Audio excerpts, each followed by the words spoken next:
Chapter 8, Audit Planning. In this chapter, we will discuss why adequate audit planning is essential, make client acceptance decisions and perform initial audit planning, gain an understanding of the client's business and industry, and assess client business risk. Perform preliminary analytical procedures, state the purposes of analytical procedures and the timing of each purpose.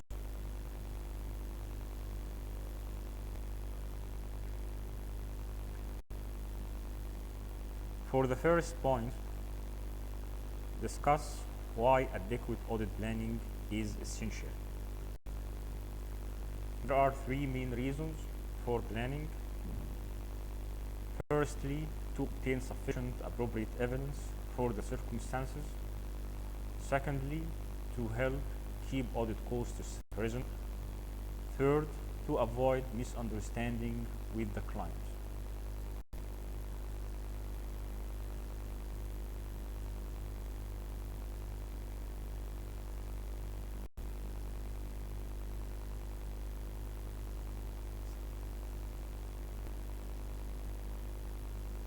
The first step in audit planning is to make client acceptance decisions and perform initial audit planning. And this includes client acceptance and continuous, identify client's reasons for audit, obtain an understanding with the client, develop overall audit strategy.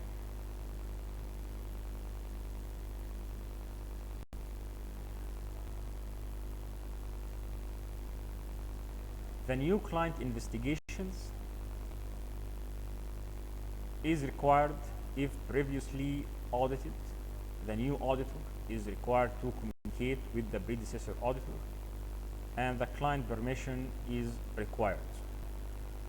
For continuing clients, annual evaluations, whether to continue based on issues, fees, and the client's integrity.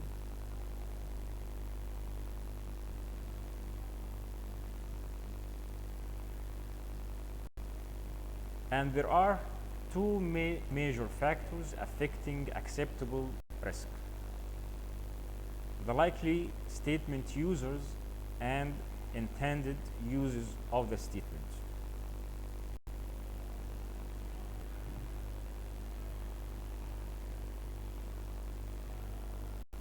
Auditor accumulates more evidence for companies that are publicly held and have extreme leverage and likely to be sold.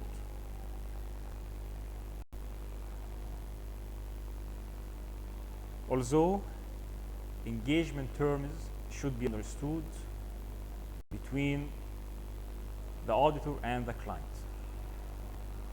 the standards require an engagement letter describing objectives, responsibilities of auditors and management, schedules, and fees.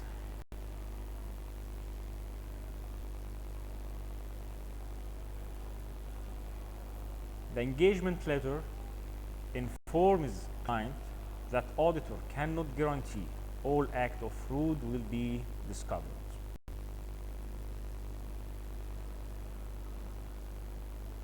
However, the preliminary audit strategy should consider client's business and industry, material misstatement risk areas, number of client locations, past effectiveness of controls.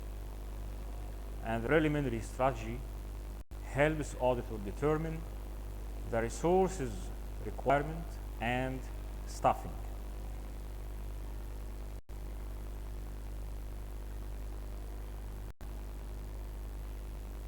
The second step in audit planning includes gain an understanding of the client business and industry.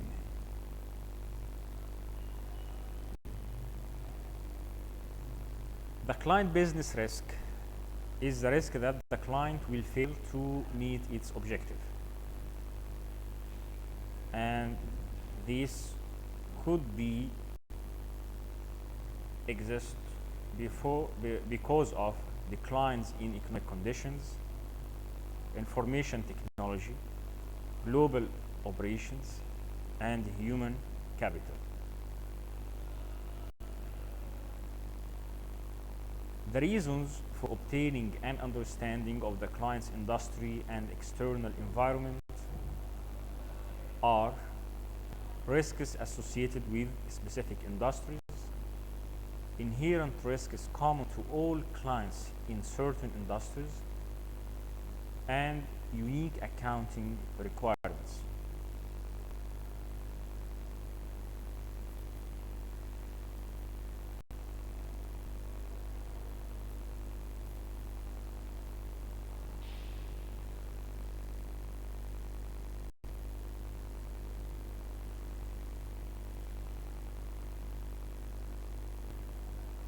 There are some factors the auditor should understand, such as major sources of revenue, key customers and suppliers, sources of financing, information about related parts.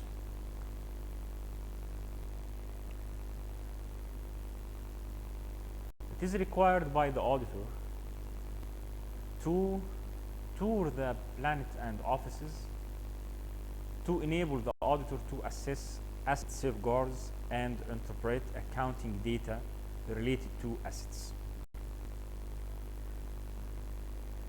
For management and governance, the auditor is required to gain knowledge about organizational structure, board activities, and audit committee activities, corporate charter and bylaws, code of ethics, meeting minutes,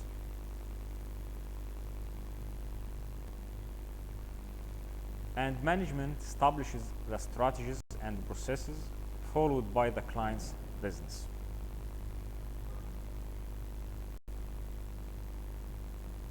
In response to the Sarbanes-Oxley Act, the Stock Exchange Commission now requires each public company to disclose whether it has adopted a code of ethics that applies to senior management.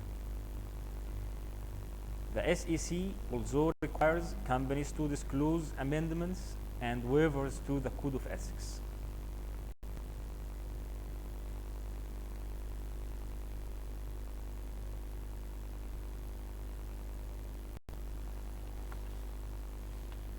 The strategies are approaches followed by the entity to achieve organizational objectives, and the auditors should understand client objectives related to financial reporting reliability, effectiveness and efficiency of operations, compliance with laws and regulations.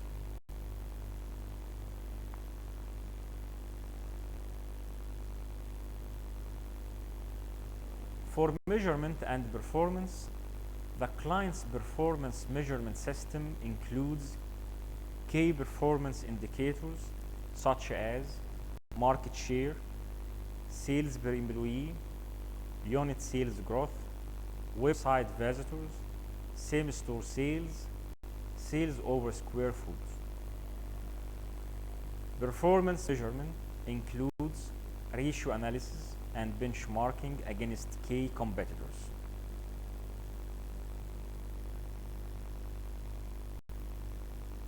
The third step in audit planning is to assess client business risk. The client business risk is the risk that the client will fail to achieve its objectives.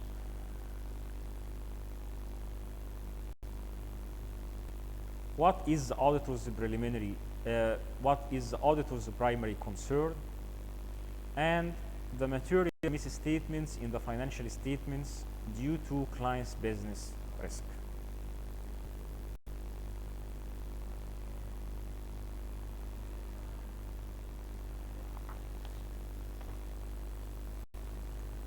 Sarbanes-Oxley requires management to certify that it has designed disclosure controls and procedures to ensure that material information about business risks is made known to them. Management must certify it has informed the auditor and the audit committee of any significant control deficiencies.